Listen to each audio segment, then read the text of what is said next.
And good morning, good afternoon, good evening, wherever you are. I'm John O'Loughlin. Welcome to McDuff Lives, where it is 11:01 a.m. on February the 12th, 2024. Happy birthday, Abe Lincoln. And thank you all for joining me for the third part of our reading and comments on RFK Jr.'s book, The Wuhan Cover-Up. And don't miss the subtitle, The Terrifying Bioweapons Arms Race. And this is not about politics. This is not about me saying I favor this candidate or that. I'm just, I'm somebody that gets it wherever I can. If somebody I don't like tells the truth, I'll tell it from them.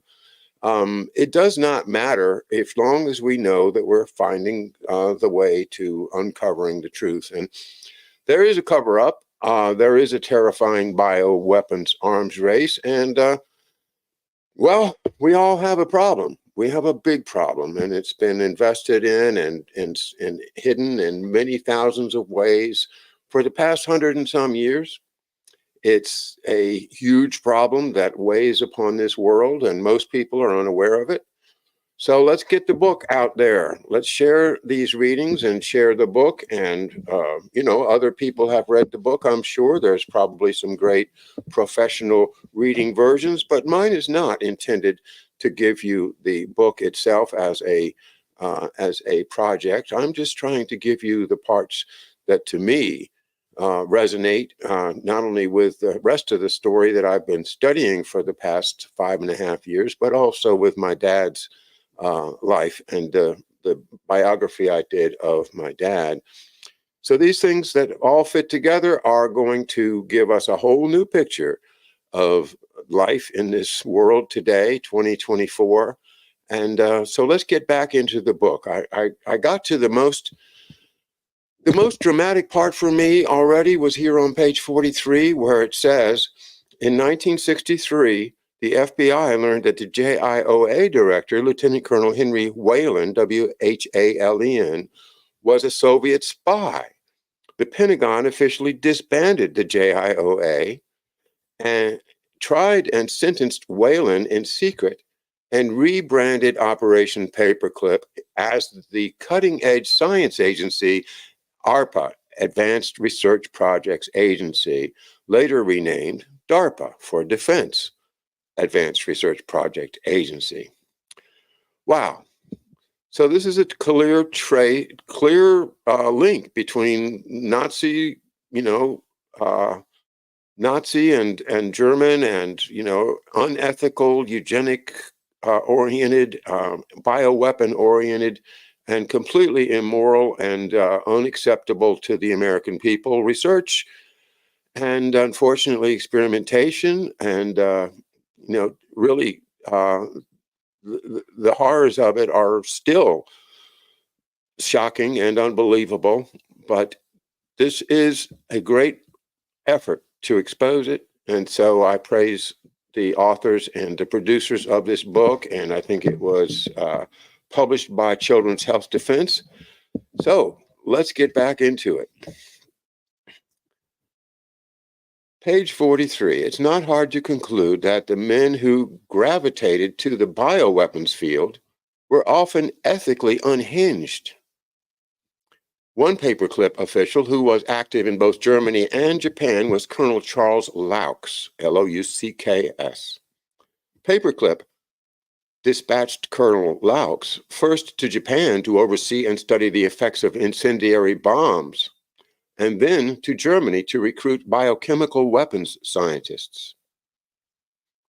As commander of the Rocky Mountain Arsenal during World War II, Loucks was in charge of manufacturing mustard gas and industrial-scale production of incendiary bombs with which the U.S. immolated the German Cultural Center, Dresden, and 67 Japanese cities, causing up to 1 million Japanese civilian casualties. Had the U.S. lost the war, Loucks would certainly have been executed for war crimes. Incendiary weapons are banned by the Geneva Protocol of 1925. I think that's what they now call Willie Pete or white phosphorus, and we've seen those horrible shells exploding all over the place, and I imagine they're exploding right now in the Middle East. A horrible, horrible weapon.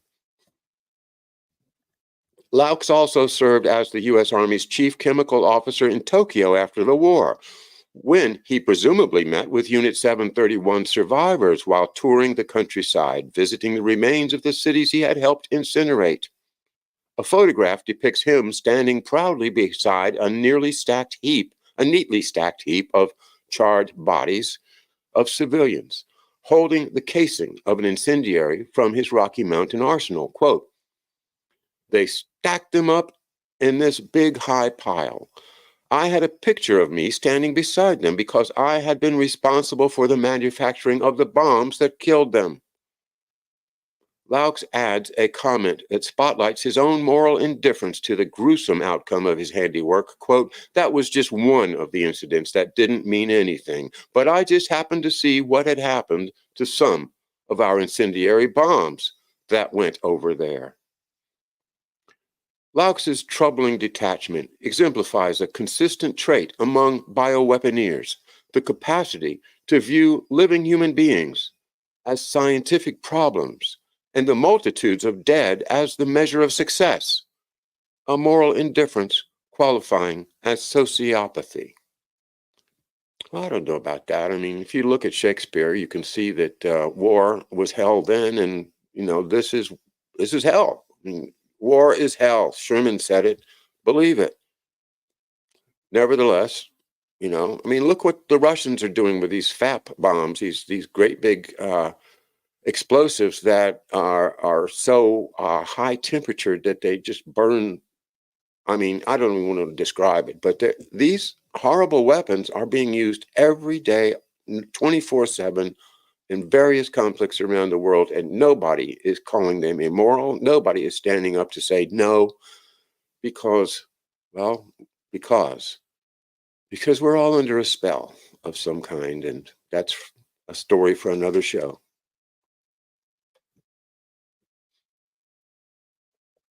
But that spell, it reminds me of last night was the Super Bowl 58, and sponsored by Pfizer, and the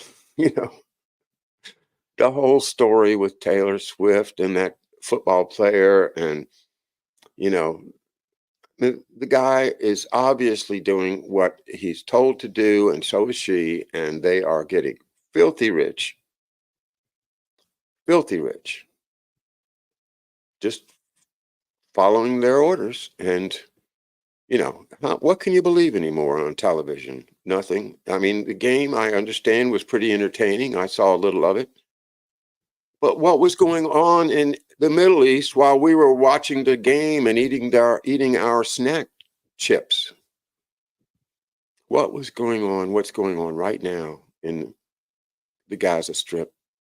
What's going on all over the world, in Ukraine and other places, in Yemen, in places that I never even heard of as a child, but now somehow our American military, industrial, financial, congressional complex has decided that, we need to go over there and bomb people, or we need to just send some bombs and let somebody else launch them. All right, enough, John. Shut up. Get back to the book. I am angry to think that how we are under this spell, that somehow our moral qualities have been suppressed, like suppressing my genes in my body that would otherwise express themselves to stop cancer, suppressing our moral genes. That's the way I see it.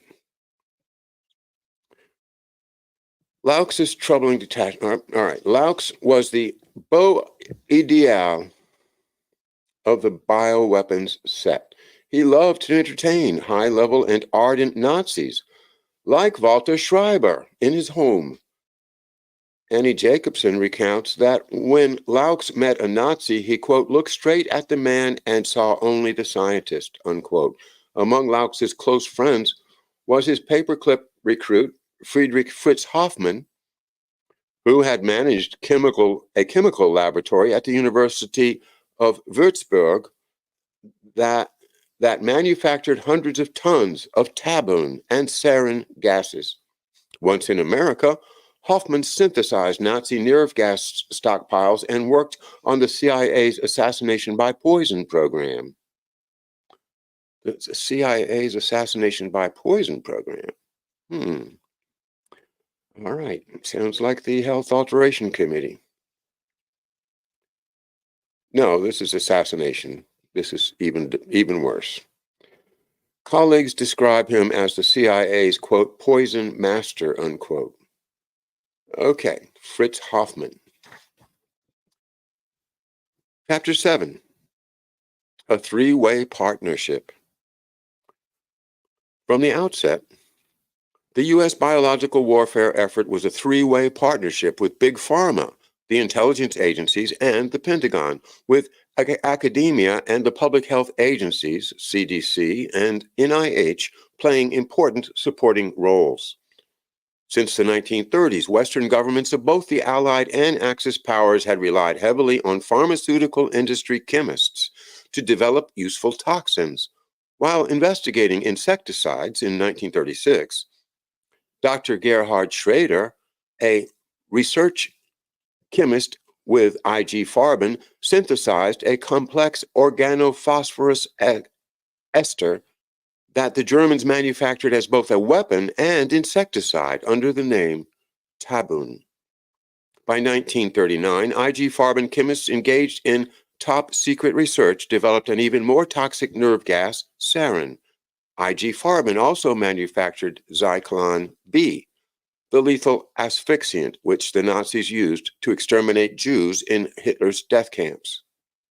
After the Nuremberg trials, IG Farben was broken into pieces, one of which was Bayer, which we call Bayer, with several of its top executives reoccupying C-suite offices after serving stints at Spandau and Landsberg prisons for war crimes. During the Cold War, Bayer joined the, quote, war against bugs, unquote, and made billions by transforming its chemical weapons stock and knowledge into agricultural pesticides, detergents, and antibacterial and antiviral medicines.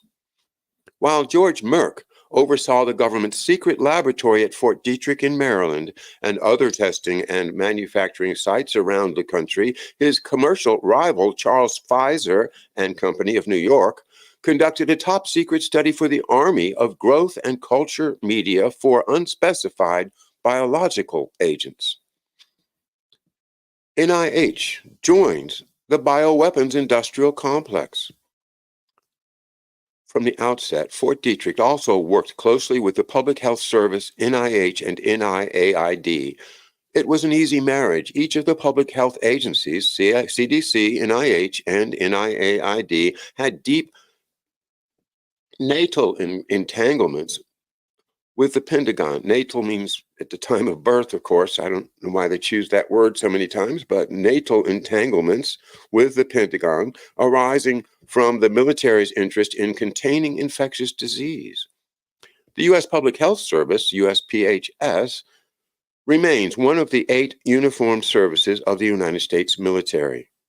Its chief medical officer advises the Assistant Secretary of HHS. CDC grew out of the Public Health Service. USPHS, NIH, and NIAID all had their genesis, that's a better word, at the U.S. Coast Guard Marine Hospital Laboratory on Staten Island. The U.S. Coast Guard Marine Hospital Laboratory on Staten Island. The Public Health Service worked so closely with Fort Detrick that it permanently stationed a USPHS officer at the fort.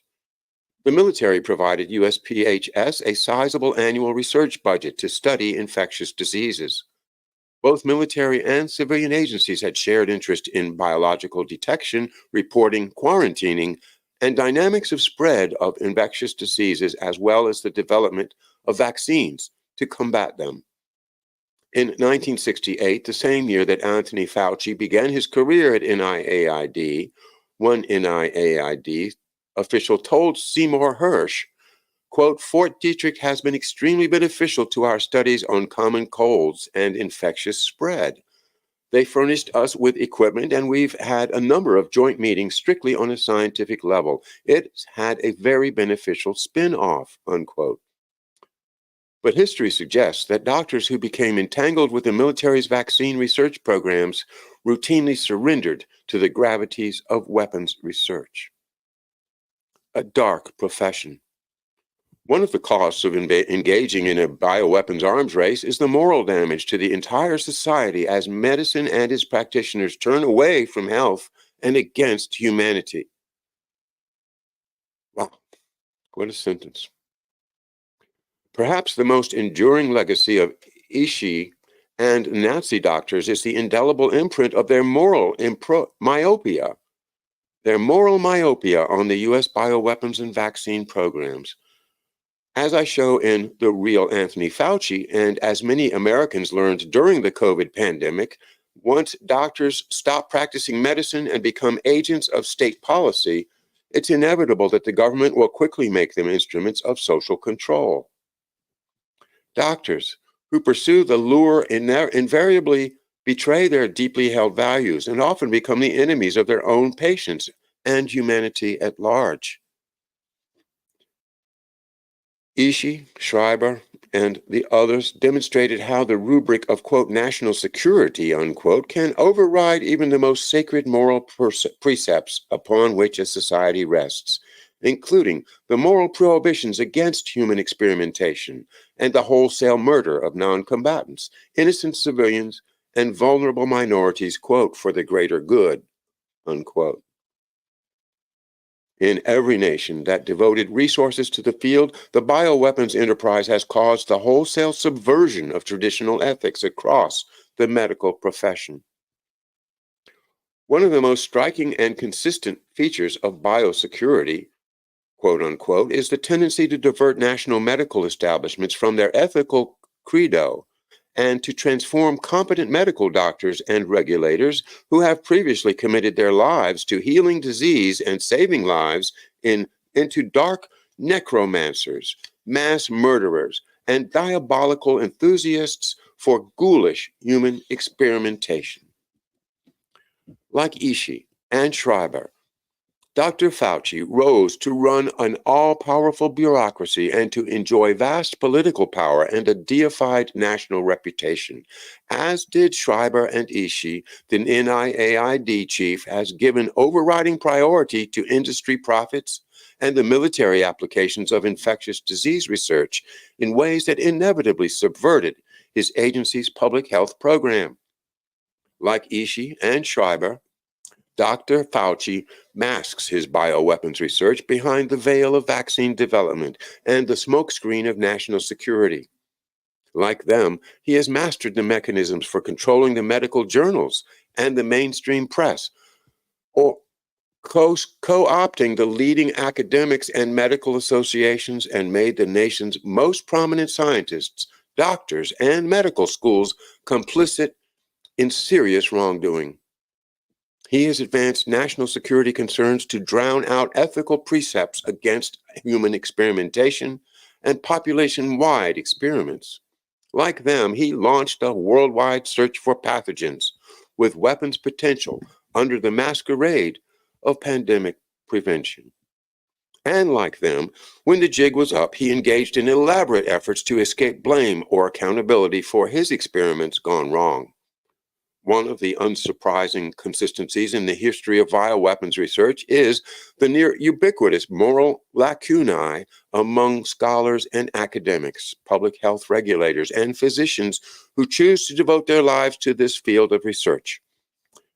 In his 1936 speech to Japan's medical community, Shiro Ishii had recognized the need for ethical elasticity among the physicians who chose the path of bioweapons research.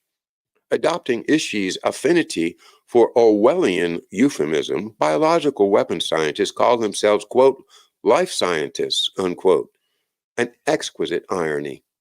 Dr. Francis Boyle has dubbed them, quote, death scientists, unquote, a more accurate description. Pardon me.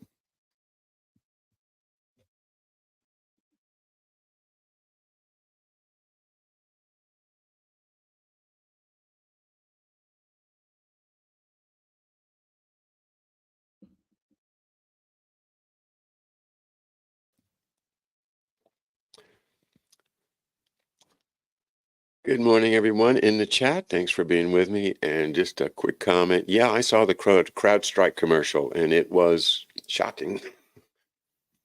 CrowdStrike. Yeah. How many times have we heard that name from George Webb? And sinister applications, sinister implications, I should say.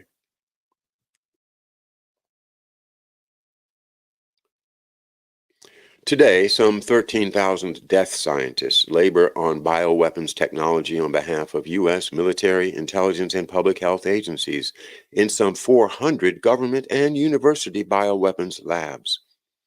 Military and intelligence agencies have co-opted NIH and many of America's leading academic institutions by recruiting them into lucrative bioweapons research. This includes a large portion of academics, virologists, infectious disease scientists, immunologists, and public health regulators whose labors drive the progress of military research. Many of these individuals had a direct hand in planning and administering the COVID-19 pandemic response. Some of the most high profile of them, like Francis Collins, Peter Daszak, Bill Gates, Peter Hotez, Art Kaplan, Richard Hatchett, and others, played key roles in publicly defending the countermeasures on CNN, MSNBC, and Fox News and deceiving the public about the laboratory origins of COVID-19.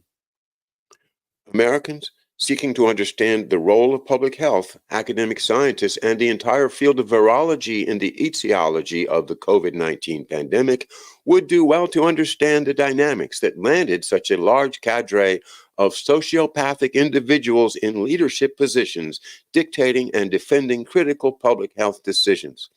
With a few noteworthy exceptions, the professional core of virology and immunology has consistently demonstrated a jarring dearth of moral restraint, arrogant disdain for basic constitutional and human rights, and an easy willingness to violate law and ethical strictures. In this milieu, moral depravity would naturally be a key advantage, as it was for the Nazi and Japanese war criminals who helped craft the U.S. biological warfare program in its NATO years. The vast budgets, intense secrecy, and lack of accountability that characterize the space can only encourage the abuse of power by leaders of an enterprise that has as its ultimate ambition mass extermination and a godlike dominion over the lives and deaths of all humanity. Wow. You know, I'm just I applaud the great writing here. I mean, it really does put it all into one nice, clean package if people can just absorb it, accept it. You know, if you don't believe it, you know, look at the footnotes, look at the bibliography, do some studying, but don't just walk away from this. We're talking about the lives and deaths of all humanity, folks. One hesitates to characterize professionals in an entire area of science as morally deficient, and yet common sense suggests that most people drawn to this field must be struggling with some moral inadequacies. Actually, he says moral malignancies. Experience tells us that the champions in the field, from Japanese and German war criminals to notorious CIA and NIH operatives like Maitland Baldwin, Sidney Gottlieb, Ewan Cameron, Dr. John McClure, and many prominent medical practitioners share some deep moral affliction. For bioweapons scientists, creating diseases and multiplying deaths are the metrics by which they measure personal success. It's such a radical departure from the healing traditions and ethical precepts of the Hippocratic Oath that it seems fair to assume, absent contrary evidence, that some dark defect in the souls of individuals must have motivated this peculiar class of medical professionals to devote their lives to the antithesis of healing. History shows that the leading bioweapon scientists have, during key phases of their careers, embraced sociopathy with astonishing reliability. They have, as a class, demonstrated thoroughly warped judgment and a reliable penchant for dishonesty and terrible ideas. The biggest mystery is why anyone pays any attention to them on any subject of broader interpretation. Only shrewd bargaining and the good luck of landing on the winning side have spared many of them ignominious convictions as war criminals. In her 2006 article, quote, Scientists and the History of Biological Weapons, unquote, Jean Guillemin raised this peculiar moral bent that seems to afflict the thousands of university and medical school scientists who have committed their careers to bioweapons development. Guillemin suggests that contrary to conventional assumptions, these scientists cannot be trusted to, quote, lend a hand to prevent such nefarious use of their research, unquote. She points out that, quote, none of the major biological weapons programs that were established during the 20th century in France, Japan, the UK, the USA, and the former Soviet Union would have been possible without the active leadership and cooperation of biological and medical scientists. Their participation provokes an important question. How do scientists who are educated to help humanity justify the use of their privileged knowledge for the explicit goal of killing civilians en masse? In his book, Biowarfare and Terrorism, Dr. Francis Boyle points to a contemporary survey of 7,760 scientists funded by the National Institutes of Health. Quote, 38% of the mid-career respondents and 28% of the early career respondents, for a sum total of 33% of all respondents, admitted that they had engaged in at least one of 10 ethically, quote, sanctionable behaviors during the previous 3 years. In other words, says Boyle, quote, about 1 out of every 3 life scientists are unethical in accordance with their own respective judgments of their own work. Secrecy. Because of the ease of cheaply producing and deploying their weapons once the formula was known, U.S. bioweapons researchers cloaked their work in secrecy far more stringent than was customary among chemical warfare researchers. Ironically, the need for secrecy has resulted in a total absence of outside scrutiny of the very activities over which increased vigilance has been most needed. Bioweapons development was a perfect fit for a clandestine agency. Then and now, secrecy has penetrated every part of the program. The most worrisome aspect of the whole business was that it could be done in secret, meaning that, quote, a given country's germ weapons program would be nearly impossible to detect, much less control or restrain, unquote. Charles Percy Snow once observed, quote, the euphoria of secrecy goes to the head, unquote. The heady seduction of secrecy and lies and the allure of wielding power without accountability give rise to the dangerous affliction of hubris. The program had a special appeal to the CIA.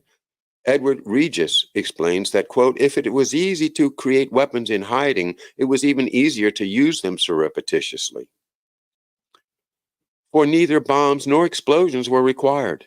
Pathogens could be spread silently and invisibly from spray nozzles, and even the tiniest quantities could incapacitate or kill large numbers of people, unquote. This meant that biological weapons were especially suited to covert and clandestine operations. This vacuum in oversight and accountability, combined with the moral deficits that seem endemic among bioweapons scientists, had the effect of unmooring the profession from fundamental ethical and strategic considerations and from common sense. You know, I'll just stop for a second and talk about common sense, which I think is one of the glues that holds us together as much as we can be held together. Everybody thinks that they know what common sense is. You know, do you have common sense? Well, in other words, are you too dumb to get out of the rain? Are you aware of certain facts and certain realities? Do you not agree with the idea that we should stop at red lights and use caution at yellow lights? I mean, these are ideas of common sense based upon mutual practice and a kind of an understanding that pervades the entire society that we're talking about. And of course, when you take away moral ethics, then you're taking away our ability to rely upon the common sense of our professionals.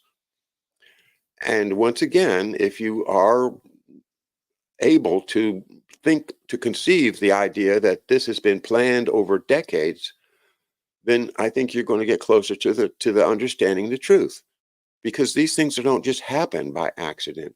This all seems to be the unfolding of a plan that was hatched decades ago. That's my opinion.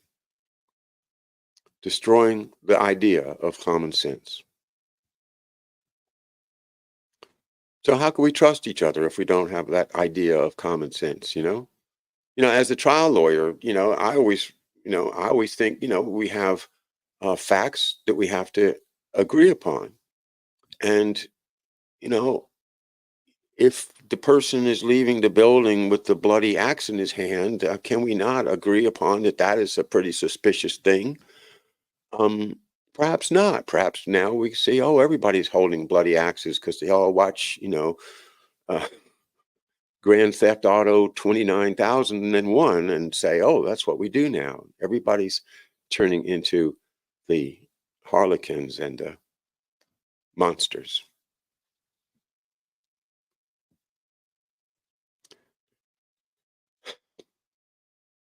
On account of the secrecy, the lack of oversight, the ubiquitous disdain for moral qualms among participants in the field, the dubious usefulness of gain-of-function research, that is bioweapons research, and the outsized danger of experimenting with these microbes and enhancing their lethality, it is important that policymakers carefully question and thoroughly examine every claim and presumption that these gain-of-function enthusiasts offer to justify their research and to conceal their mistakes. Human experiments. One of the consistent ethical lapses within the bioweapons cartel arises from the universal and compelling passion among its devotees for involuntary human experimentation. The affinity among bug buffs and vaccinologists for unwitting or unwilling human guinea pigs has remained a consistency in an unbroken line from Harbin and Auschwitz to COVID-19. From the earliest days of the program, America's bioweapons researchers, like their Japanese and German predecessors, showed little compunction about testing pathogens and chemicals on U.S. soldiers, often without their knowledge or consent. Between 1942 and 1945, the Chemical Warfare Services conducted mustard gas experiments on approximately 60,000 servicemen, including 4,000 soldiers, quote, subjected to severe full-body exposures, unquote. Additionally, historian Ed Regis reveals that during a 20-year period from beginning in the mid-50s, the U.S. Army conducted, quote, Operation Whitecoat, which exposed some 2,200 Seventh-day Adventists who preferred serving as human laboratory rats to engaging in combat, to a variety of diseases, including Q fever, tularemia, sandfly fever, typhoid fever, Eastern, Western, and Venezuelan encephalitis, Rocky Mountain spotted fever, and Rift Valley fever. The CIA quickly adopted Nazi technologies and ethics. In the spring of 1947, scientists at Edgewood Arsenal and Dugway Proving Ground began human experiments with tabun gas inside an airtight, quote, gassing chamber, unquote. According to historian Annie Jacobson, quote, all soldiers used in these experiments were so-called volunteers, but the men were not made privy to the fact that they were being subjected to low-level concentrations of tabun. In 1994, Senator John D. Rockefeller IV, who served variously as chair of the Intelligence and Veterans Affairs Committees, issued a scathing report revealing that for at least 50 years, the Department of Defense and intelligence services had used hundreds of thousands of military personnel in human experiments, intentionally exposing them to dangerous compounds and diseases, including mustard and nerve gas, ionizing radiation, psychochemicals, hallucinogens, bacteria, viruses, and experimental drugs and vaccines, often without their knowledge or consent. In 2003, 9 years after Senator Rockefeller's report, a federal court ended yet another mass experiment on U.S. military personnel by outlawing the military's mandate that personnel submit to a useless, unlicensed, untested, and highly dangerous anthrax vaccine that likely induced Gulf War syndrome in hundreds of thousands of veterans. U.S. District Judge Emmett G. Sullivan wrote, quote, "The United States cannot demand that members of the armed forces also serve as guinea pigs for experimental drugs," unquote.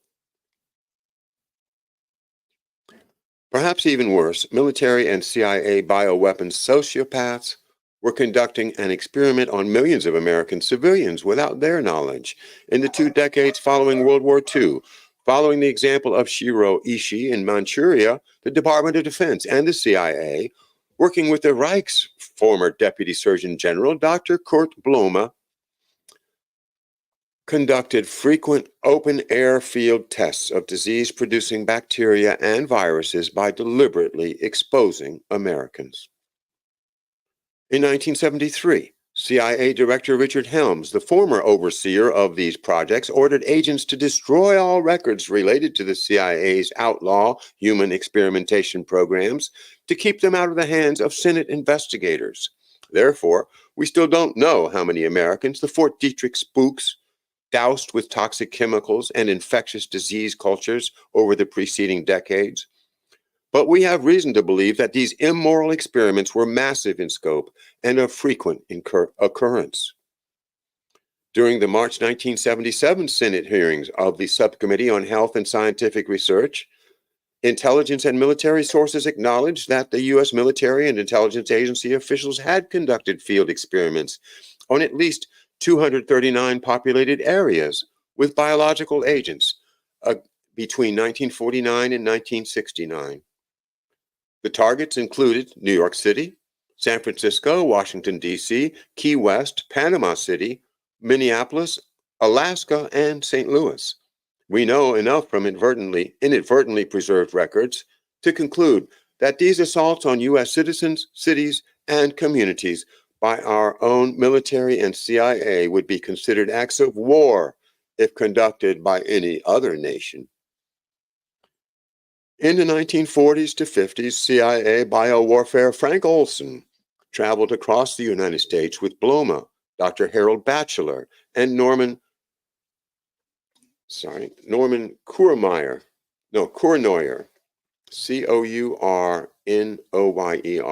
Norman Cournoyer, overseeing field experiments that doused San Francisco and cities in the Midwest and Alaska with pathogens dropped from crop dusters and aircraft. Among other projects, the men tested a system devised by Blome to dispatch anthrax-like pathogens across Alaska to test their viability in Russian winters. Beginning on September 26, 1950, the U.S. Navy sprayed a cloud of Seriata macarescens bacteria from a ship about 2 miles off of the coast of San Francisco to determine how susceptible an American city would be to biological attack. Several Bay Area residents reported respiratory, urinary tract, and gastrointestinal infections, and at least one died. Between the 1950s and 60s, the U.S. Army and the CIA ran many tests, including discharging neurotoxic plumes of zinc cadmium sulfide gas over areas such as Winnipeg, Manitoba, St. Louis, Minneapolis, Fort Wayne, Indiana, and Corpus Christi, Texas, to test the efficiency of a new aerosol weapon system for dispersing chemical agents. Inspired by Shiro Ishii's contagious enthusiasm for weaponized insects, pun. Fort Detrick strategists launched an entomological warfare section, not an emotional warfare system. Oh, boy, emotional damage. entomological warfare section at Fort Detrick in the 1940s to breed superbugs as vectors for delivering souped-up pathogens. Spanning the 19 years between 1954 and 1973, the U.S. Army engaged in secret field experiments, including code names, quote, Operation Mayday, Big Buzz, and Bellwether, that released millions of starving Aegypti mosquitoes in U.S. states from Utah to Georgia via aerial bombardment and ground dispersal to suck blood from military volunteers and unwitting civilian populations. The military also experimented with other species of mosquitoes and with disease-carrying ticks and fleas. For example, in 1956 in Savannah, Georgia, and again in 1958 in Avon Park, Florida, the Army released yellow fever-carrying mosquitoes to test their potential use as a bioweapon.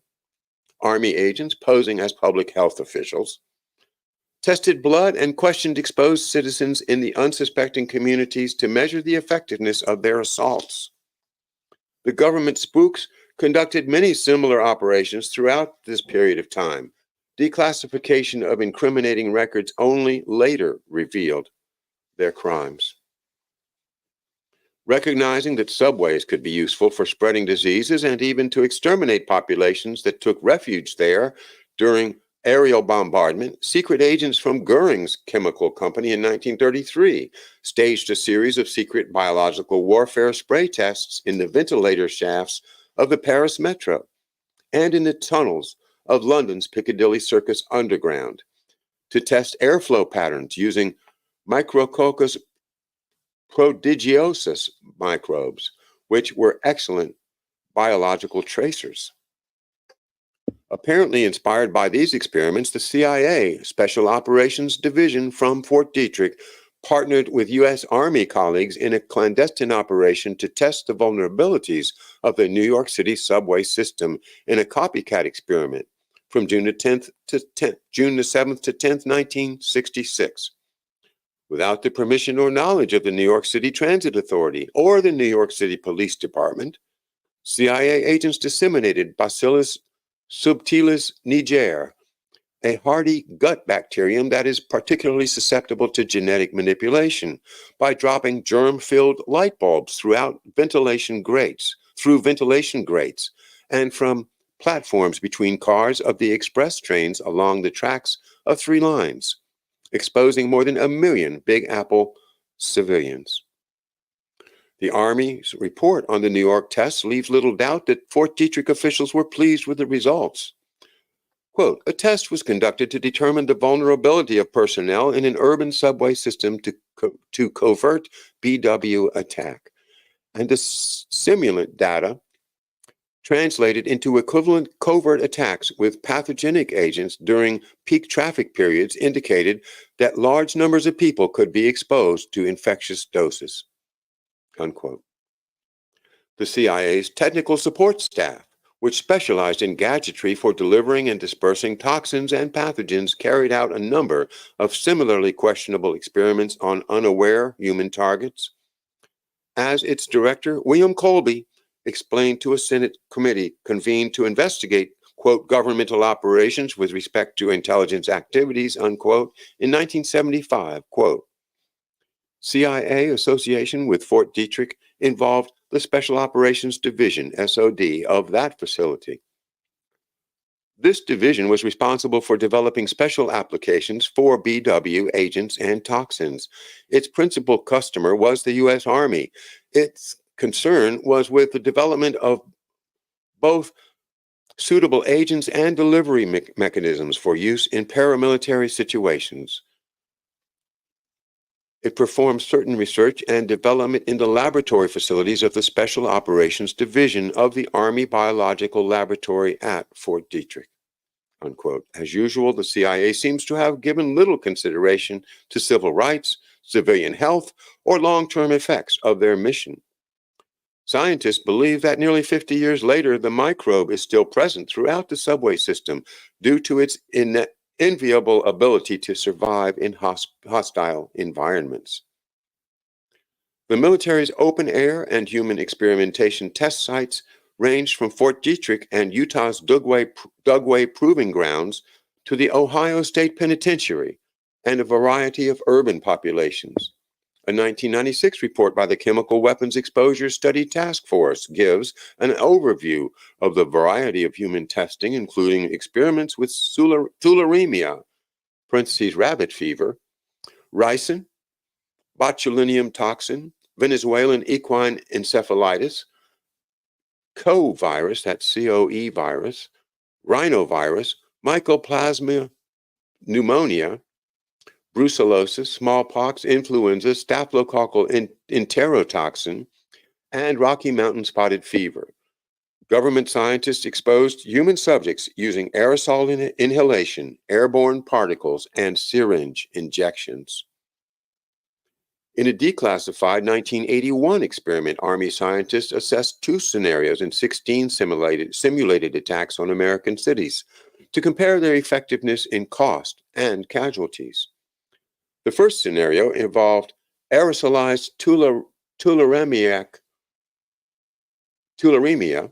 The second was an entomological attack using Aegypti mosquitoes infected with yellow fever.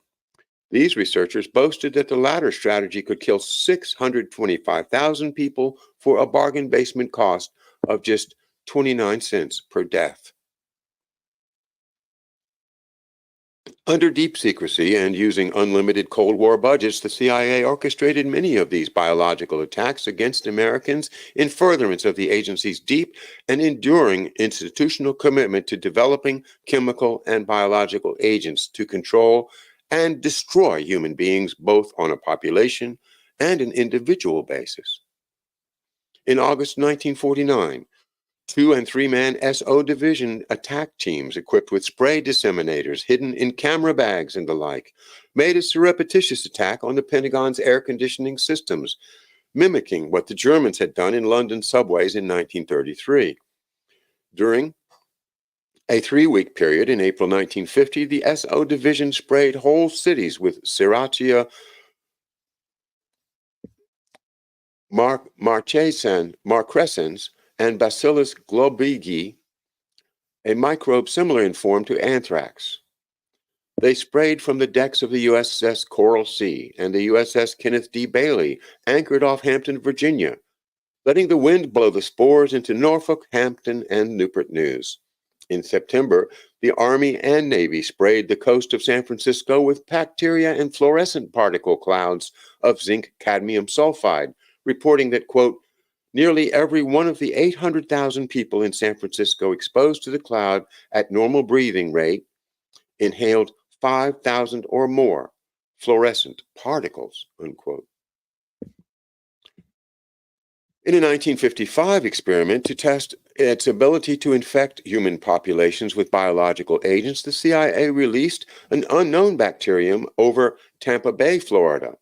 According to a 1979 Washington Post article, it was most likely Haemophilus pertussis, now called Bordetella pertussis, which causes whooping cough, a specimen of which an agent had reportedly withdrawn from the Army's biological warfare arsenal at Fort Detrick. Wow, is that where Bordetella comes from? And we have to give our pets these damn shots every time? Oh, man. Of course, they're trying to infect humans with it, but is it the same Bordetella? It sounds like it. CIA operatives sprayed bacteria into the air in Washington, D.C.'s National Airport and into the Pentagon's air conditioning system in 1965. In 1968, the CIA field tested its capacity to poison public drinking water by injecting chemicals into the FDA's water supply in Washington, D.C. In that ironic exercise in rough justice, the CIA did not offer FDA personnel the opportunity for informed consent. According to an official Army Chemical Corps report, they deployed C-119 flying boxcars with the same substances to douse several different test regions, from South Dakota to International Falls, Minnesota, from Toledo, Ohio to Abilene, Texas, from Detroit, Michigan to Springfield, Illinois, and then to Goodland, Kansas. Sampling stations on the ground reported the effectiveness of the attacks, which, quote, proved the feasibility of covering large areas of the country with biological warfare agents. Although the Dietrich scientists performed over 200 trials that spared, altogether, the Dietrich scientists performed over 200 trials that spared no part of the United States. Biological toxins and psychological warfare. Propaganda and psychological weapons are the constant companions of bioweapons and vaccines. As we contemplate the use of psychological warfare, censorship, and propaganda against Americans during the COVID crisis, it's useful to understand the historic links between biowarfare and psychological warfare. The term psychological warfare entered the English vernacular in 1941 from the Nazi term Weltanschauungskrieg, or worldview warfare, it's translated, defined as the scientific application of propaganda, terror, and state pressure to achieve an ideological victory over one's enemies. If you have Weltanschauung is a word that's almost used it's used in the English language, and it's a kind of a word that conveys your sense of the world. It's not just how you look at a certain aspect or things. It's like your interaction with the rest of the universe. It's the way you see things. And so they're conducting war against your Weltanschauung. Okay. And I think that's really has been effective. My Weltanschauung has been severely altered since I started studying this stuff. And I think everyone should be. The scientific application of propaganda, terror, and state pressure to achieve an ideological victory over one's enemies. Office of Strategic Services Director William Wild Bill Donovan, quote, Americanized, unquote, the Nazi psychological tactics, sending the U.S. intelligence community on an annual sojourn to exploit the most effective methods for controlling human and population behavior. Use of the new term quickly gained popularity within the U.S. intelligence community. Donovan viewed psychological warfare as another arm of the U.S. military, similar in status to the Army, Navy, and Air Force. He believed that engineering of consent could be deployed as effectively in peacetime propaganda campaigns as in open warfare. The CIA integrated its bioweapons and psychological warfare efforts in a series of sinister programs, first at Camp King in Germany, and later at Fort Detrick and NIH.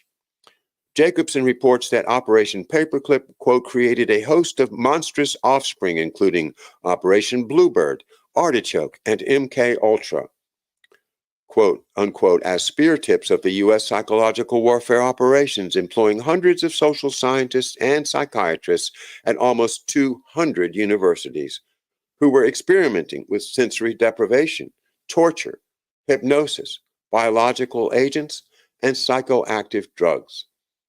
They tested these weapons on, quote, expendable, unquote, people in mental institutions, orphanages, prisons, the military, and even government agencies. According to journalists Jeffrey St. Clair and Alexander Coburn, writing for Counterpunch in 2017, quote, the bleak truth is that a careful review of the activities of the CIA and the organizations from which it sprang reveals an intense preoccupation with the development of techniques of behavior control, brainwashing, and covert medical and psychic experimentation on unwitting subjects, including religious sects, ethnic minorities, prisoners, mental patients, soldiers, and the terminally ill. They conclude, quote, the rationale for such activities, the techniques, and indeed the human subjects chosen show an extraordinary and chilling similarity to Nazi experiments, unquote. Well, I'm about halfway through chapter 7, three-way partnership it is, and we will leave the rest for our next reading of this book, The Wuhan Cover-Up and the Terrifying Bioweapons Arms Race by Robert F. Kennedy. Now, please note that we have another show today. This will be at 8 p.m. Eastern Time, and this will be our special New York presentation for the coming election. We have asked our friends Diane Sayre and Jose Vega, candidates with the LaRouche organization for Senate and Congress from the state and city of New York, to join me tonight at 8 p.m. to talk about their candidacies, their platforms, and what we need to do to get our country back. So I hope you'll join us tonight at 8 p.m. And don't forget tomorrow, a very special show at 11 a.m. with Karen Galloway, author of Killing Us Softly, the population control of our world by these same people, the covert, secret eugenics and biowarfare crowd, the ones with no morals whatsoever.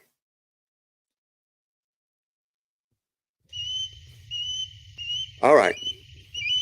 See you tonight.